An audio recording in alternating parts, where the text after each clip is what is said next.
welcome back to Denton T&D.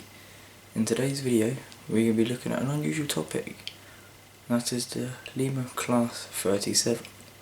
It's an unusual topic because a lot of people go with slightly updated more models, such as the Batman one, or soon to be the Acura Scale 37. Now that's one reason why I'm making this video, is because of the Acura Scale 37. When it gets released, I'm hopefully going to get one myself, and I'm pretty sure some of you other model railway fans are definitely going to get one too, especially as it's the first time we're going to see a 37/6 with backlights done in the 4mm gauge scale range. So in this video I'm just going to go through my fleet of Lima 37s. I've got 10 of them. Just to warn before I show you any of these, I haven't bought any of them. They've all been given to me, except for I bought a body for one of them, which was second hand. Some of these 37s have had work done to them, and I will explain that process when I come to showing you the models. I'm just going to go and get them, and I'll be back with you shortly.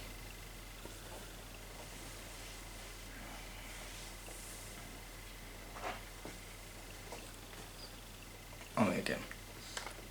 First model is this one here. A lot of you railway fans will be able to tell what this one is just by looking at it. For some of you that don't know, this is the Lima limited edition model of 37116 Sister Daughter. As it's a limited edition, it comes with the etched brass nameplates. They have been fitted on this model. Yeah, again, like I said, I haven't paid for this one at all. I've done some bits and bobs to this one to make it slightly better. Might just be able to see, I've added a aerial, weathered the horn grills. If I show you like this, you might be able to see a separate handrails, and there is a separate lamp irons added on there too. Also added a little sequin bead in the light there to make it look like a shining. Just to give you a quick glimpse, there's the etched nameplate, weathering along the exhaust, and very subtle weathering along the body side, down the bottom, on the skirts, on the fuel tank. Same sort of thing this side, and just a slight little watermark there around the nameplate. Haven't yet added a driver to this model yet, or pipe works or anything like that. That's what I've done so far. I've painted the grills black on this as well. I did copy pictures of this actual locomotive for the weathering. For the more era, this would have ran in this condition. Probably my favourite 37 too. It's had the oleo buffers fitted to it, like the actual body already has. So overall, I do rate this model quite a lot. You service your Lima locos, they run a treat.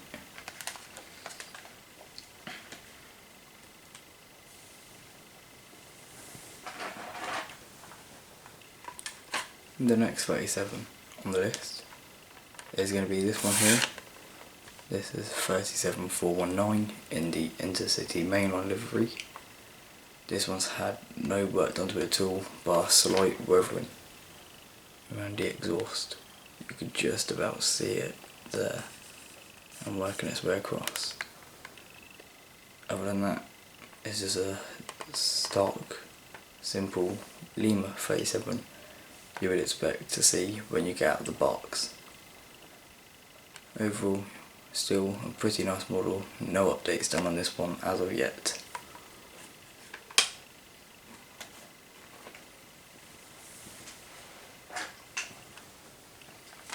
My next one is going to be 37429 in the Regional Railways livery. No upgrades done on this one again. You could just about see the very subtle exhaust fumes added on. Yeah, again, no driver in this one at all, no pipe work. Still got a lot of work to go on this to get it to a standard I would like. Before I continue, after that, I would like to say lima models are perfectly fine. You put the time and effort into them, you can make them look like really good models. I did it with a Lima 50, and I've had a couple of people ask if it's a Hornby one. So this goes to show that if you put the time and effort into them, you can make them look really nice.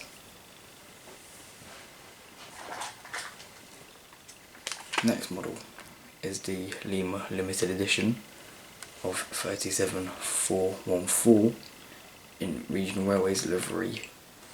Now this one's had no work done on it at all, no weathering, nothing as of yet. Yet again, same as 49 should say, very standard model. This is exactly how they would come when you get it out of the box. Yet again, I'll say it again, all of my 37s, which are Lima, or all of my Lima locomotives, run like sewing machines because they have regular services and they get used and looked after very well.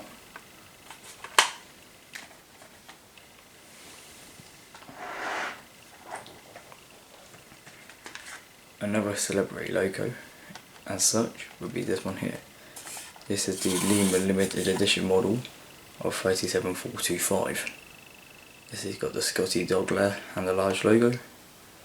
No work done on it. It's got the black domino head code painted on there. And on this side you can see it says Serval but McAlpine. This side it says Concrete Bob. That's exactly how it ran on the main line. I see it in this condition at Didcot back in, I think it was 2008, with 47-411 when it was around.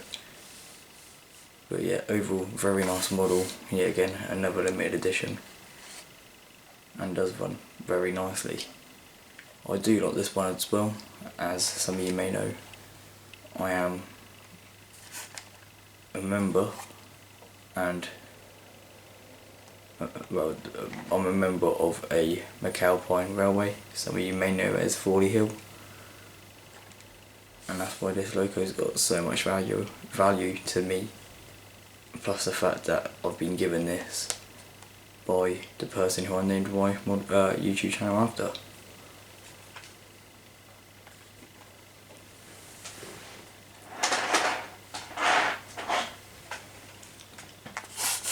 The next model is going to be this one, limited edition 37692 in the coal sector livery. This is quite a rare one. Some of you may know it as the Lass of Ballochmore. Yeah, again, it's an ex-Scottish base 37, hence the name. Yeah, again, no work done on this one at all. I'm probably going to leave it in this condition, or try to as best. I might add a couple of details like the exhaust lights, might add actual working lights to these in the future, possibly a flush glazing kit, sprung buffers at some point, and probably smaller couplings. But other than that, I'm going to try and keep this one as clean as I can, because it's quite a rare model. You don't really see this one that often.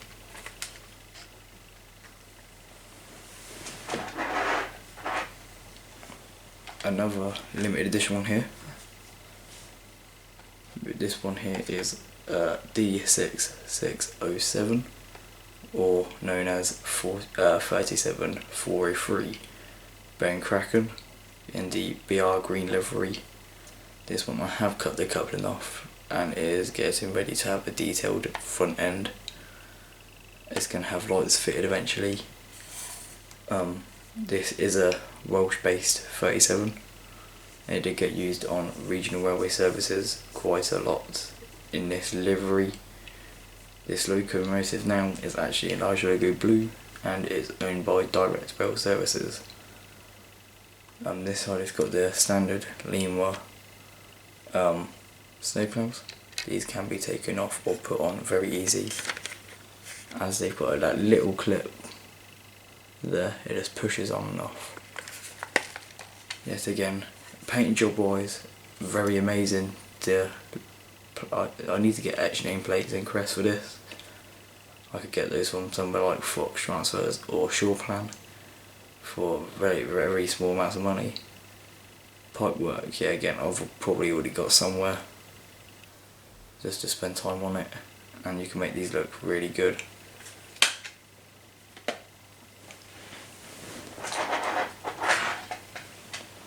Now for the last limited edition of my batch.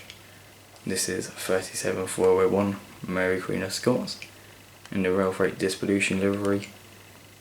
I haven't done any work to this one as such, except for just done the exhaust streams on there again. I could do a video on all of this if you want to. Just drop a comment on that down below and I'd go through the process on how I do that. None of this is done by airbrush, none of the weathering is done by airbrush, it's all done by paint or sponge or even little bits of tissue or a cotton bud on a lot of my stock. But yeah, again, very nice limited edition. This was the second limited edition 37 I had. First one would have been Cisadora, then it would have been this one.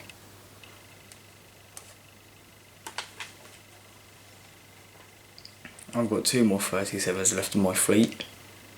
The next one I'm going to show you is going to be possibly the newest one of the fleet, which I very do like. It generally did get run as a double header on the steel traffic, but a lot of you probably might know this one quite a lot if you've done your research on the 37s in time.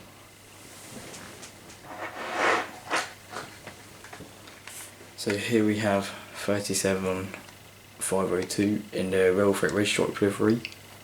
It's got the flush front on there, like a standard 37.5, well, of this kind.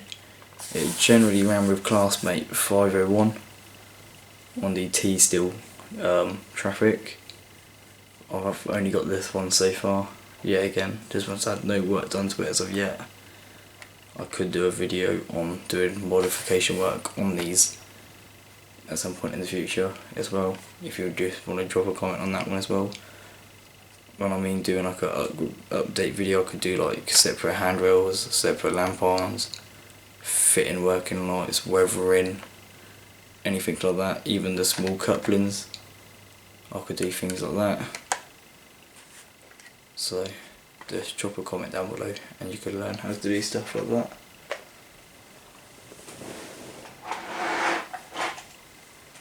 This 37 I'm about to show you isn't the actually original body for this one. It's got a slight scuffs on the side due to the etched nameplates and crest falling off. The body I bought for £5 at a Slough swap meet exhibition when they used to do them. The details on it are loose and missing quite a bit, as it's been like it for quite a while and it's had quite a lot of work done to it. So this is the 37114 model with the Highland Stag over this end, this end there. On this model I've had the light actually added. I had to buy that separately from Replica Railways. I think it's like £2 for a pack of 2. I've added in a little sequin bead to make it look like the light's on, painted the head codes black and fitted a little transfer on there. Horn grills have been painted black for weathering reasons. Yeah, again you could just about see the aerial in there, forgot about that. So that's had an aerial fitted. As you can see, I've had some pipes fitted. I did have a snowplow fitted at one point. This end's had the black head coat panels painted too. It's had the grille painted black, fan painted black, and weathering along the roof. This one as well has had the yellow axle boxes painted. And you might not be able to see, but the springs have been painted with a nice dark red, like on the actual 37. This one sadly has been scrapped, which is a shame. This body here might eventually end up getting repainted at some point down the line. I don't know yet, I need to make my mind up on that one. But anyway, that's all 10 of my Lima 37s. This was a requested video from some people on a WhatsApp group I'm part of. I really did enjoy making this video on these 37s because it's not often you see people making videos of old Lima stock. As you can probably tell, about 60% of my collection there is a limited edition. I understand that not a lot of yours are going to be like that. I'm not trying to brag on that by all means. It's just a case of looking around. The limited editions range between about £40–60. A standard Lima 37 could vary between about 15 to about 35 depending on its condition. So that, I guess that was going to bring this video to a close. I hope you did enjoy this one, and I hope you did get to enjoy looking at some of the fleet of my 37s. Next video, I could do a video of my Lima fleet of 47s. I've got 7–8 of them, or I could do a video of possibly my Lima 50s, and that's going to have to be split into like 2 halves due to me having over 30 of them. But it's up to you. Like I said, my next video could be my next video, model railway related, could be doing details on the Lima 37s itself. So I hope you enjoyed this video, guys, and I'll be back with you again shortly. Ta-da.